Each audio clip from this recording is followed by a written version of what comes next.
पीले दांत वाली बहू। रंजना कभी ब्रश नहीं करती थी। उसे कितनी बार उसके माँ बाप ने डांटा, लेकिन उसका कोई असर उस पर होता ही नहीं था, जिस कारण से उसके दांत पीले पीले हो जाते हैं। शादी के बाद।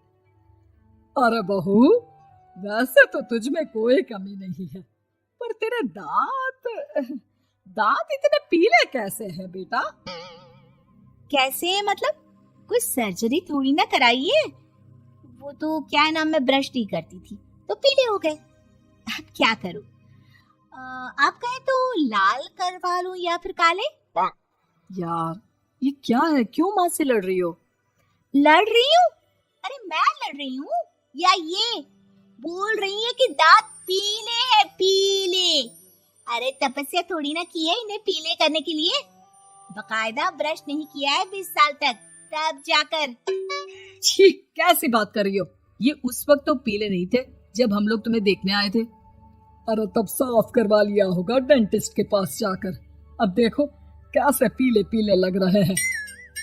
रंजना सास की तरफ गुस्से से देखती है। फिर शुरू हो गई पीले पीले पीले। अरे पीले तो तब भी थे जब मेरे हाथ का रसगुल्ला उड़ा उड़ा कर खा रही थी और बोल रही थी, लड़की नहीं गुणों का खजाना दे रहे भाई साहब आप। खैर, अब वो लोग करते भी तो क्या करते, पीले दांत वाली बहू पल्ले पड़ी थी तो झेलना तो था ही। एक दिन कीर्तन में रंजना गाना गा रही थी। अरे कमला बहन, माँ का द्वार है, यहाँ तो सब शुद्ध होकर आते हैं, फिर अपनी बहू को ब्रश भी नहीं करवाती तुम। दूर से पीले पीले दांत भक्ति में बाधा उत्पन्न कर रहे हैं। अरे कोई 2 साल की बच्ची थोड़ी ना लेकर आई हूँ मैं बहू बनाकर। अच्छी खासी लड़की है, अरे कैसे करवाऊं ब्रश? ये तो उसे खुद करना चाहिए ना। अब माँ बाप तो इसके जैसे तैसे निपटा दिए, ये नहीं सोचा कि सास कैसे संभालेगी। सास बहू को लेकर घर आ जाती है, लेकिन सोच लेती है कि अब इसे लेकर कहीं नहीं जाएगी। अगले रोज बहू कहती है, अरे क्या हो गया, मंदिर नहीं जाना क्या? कीर्तन का वक्त हो रहा है। मेरी मधुर वाणी से कान्हा जी जागते हैं और सोते हैं। आप तो जानती है ना उनकी भक्ति में कितना मन लगता है मेरा। वो क्या है ना, तबीयत ठीक नहीं लग रही है मेरी, आराम करूंगी मैं। तबीयत ठीक नहीं लग रही? अभी तो मिथुन के गाने पर नाच रही थी आप, और अब बोल रही है कि तबीयत ठीक नहीं लग रही।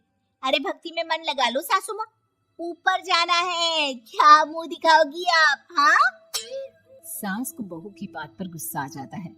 मैं क्या मुंह दिखाऊंगी, इसकी चिंता तो ना कर, समझी? अपने मुंह की चिंता कर, जो ये पीले पीले दांत लेकर हर जगह पहुंच जाती है। पता है लोग कितना मजाक बनाते हैं। ना जी ना, मैं नहीं जाना कहीं तेरे साथ। तो ये बात है, कोई ना, मत जाओ, मैं अपने कमरे में ही बैठकर भक्ति कर लूंगी। ऊपर वाला दांत थोड़ी ना देखता है, मन देखता है, भावना देखता है। और अरे बस बस, तू सब कुछ दिखा, बस ये सफेद चमकदार दांत ना दिखाना किसी को, है? जा यहाँ से। बहू को सास की बात का कोई फर्क नहीं पड़ता, वो तो जैसी थी वैसी ही रह जाती है। सुबह नहाकर किचन में खाना बनाना, फिर खाना खाना, कीर्तन भजन करना और सो जाना। एक दिन, माँ जी मैं सहेली के घर जा रही हूँ, शाम को लेट आऊंगी। हाँ हाँ तो जाना, मैंने कौन सा तेरी आरती करनी है घर पर बैठकर। रंजना सहेली के घर जाती है, जहाँ वो पार्टी में जाने की तैयारी कर रही होती है। अरे शिखा, कहाँ जाने की तैयारी कर रही है? मैं गलत वक्त पर आ गई क्या? अरे नहीं यार, उल्टा सही वक्त पर आई है। मैंने ये साड़ी और ज्वेलरी निकाली है यार, शाम को इनके ऑफिस की एक पार्टी में जाना है। बताना कैसा लग रहा है ये सब? नहीं यार, इस ड्रेस के साथ तो वो वाली ज्वेलरी अच्छी लगेगी। हाँ हाँ सही बोल रही है, मैंने ध्यान ही नहीं दिया। वैसे तो हमेशा से मस्त फैशन सेंस रखती है। तो बड़ा जाती होगी ना पति के साथ पार्टी में।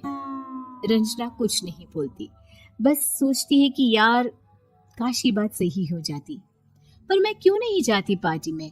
क्या इन लोगों की कोई पार्टी होती नहीं होगी? रंजना घर आती है और रात में पति से सवाल करती है, एक बात बताइए, आप मुझे किसी पार्टी में क्यों नहीं ले जाते? क्या आपकी यहाँ ऑफिस में पार्टी नहीं होती? पति बेचारा क्या कहता कि दांत पीले हैं तुम्हारे इसलिए। अरे कोई पार्टी होती नहीं हम लोगों के ऑफिस में, तो कहाँ से लेकर जाऊं? और मार्केट, मॉल, कहीं वीकेंड घूमना, कहीं तो। अरे यार, सारे हफ्ते में एक छुट्टी मिलती है, तो सोचता हूँ कि आराम ही कर लूं। क्यों? रंजना मन मार के रह जाती है। पहले कभी सास के साथ मंदिर जाया करती थी, लेकिन वो भी सास ने ले जाना बंद कर दिया। घर बैठी बैठी रंजना बोर हो जाती है। तभी उसे आइडिया आता है और वो मायके जाने का सोचती है। सासू माँ, 2 दिनों के लिए मम्मी के घर जा रही हूँ। अच्छा अच्छा, ठीक है, आराम से जा। और हाँ, माँ से कुछ अच्छी आदत सीख कर आना कि कैसे शरीर के हर भाग की तरह दांतों की सफाई भी जरूरी होती है, समझी? शुरू हो गई ना आप। वो लोग आपकी तरह नहीं है कि छोटी छोटी बात का बतंगड़ बना दे। उन लोगों के लिए मैं मायने रखती हूँ, ना कि मेरे पीले पीले दांत। रंजना माँ को बिना बताए उन लोगों को सरप्राइज देती है, लेकिन जैसे ही वो दरवाजे पर पहुंचती है, अंदर देखती है कि घर वाले कहीं जा रहे होते हैं। अब माँ, काश रंजना दीदी के दांतों वाली प्रॉब्लम नहीं होती, तो वो भी हम लोगों के साथ चलती ना बुआ जी की बेटी की शादी में। हाँ बेटा, लेकिन अब उसे कौन समझाए कि उसको उसके पीले दांत नहीं दिखते, लेकिन उसके आसपास के लोगों को कितना एम्बैरेसिंग फील कराते हैं। मुझे तो कितनी बार उसके स्कूल की टीचर ने शिकायत की कि उसके साथ कोई लड़की बैठना भी नहीं चाहती, और ना ही कॉलेज में कोई उससे बात करना चाहता था। लेकिन पता नहीं क्यों उसे ये बात समझ में ही नहीं आती। कोई कमी नहीं है उस लड़की में, बस यही कि दांत पीले हैं। वो तो भला हो जीजा जी और उनकी माँ का, जो दीदी को जैसी है वैसे ही रखा हुआ है। रंजना को अपने घर वालों की बात सुनकर बहुत दुख होता है। वो सोचती है कि वो क्या करे, लेकिन फिर वो सीधा डेंटिस्ट के पास जाती है, अपने दांत चमकाती है और कसम खाती है कि वो रोज ब्रश करेगी। अरे क्या हो गया? तुम तो 2 दिनों के लिए गई थी ना, पर कोई ना, अच्छा है, चलो आ गई तो। रंजना सास के सामने आकर खड़ी हो जाती है और पूरी स्माइल करती है, उसके चमकदार दांतों को दिखाती हुई। हैं? चले मंदिर। माँ, मुझे माफ कर दीजिए, मैंने आप लोगों को बहुत एम्बैरेसिंग फील करवाया।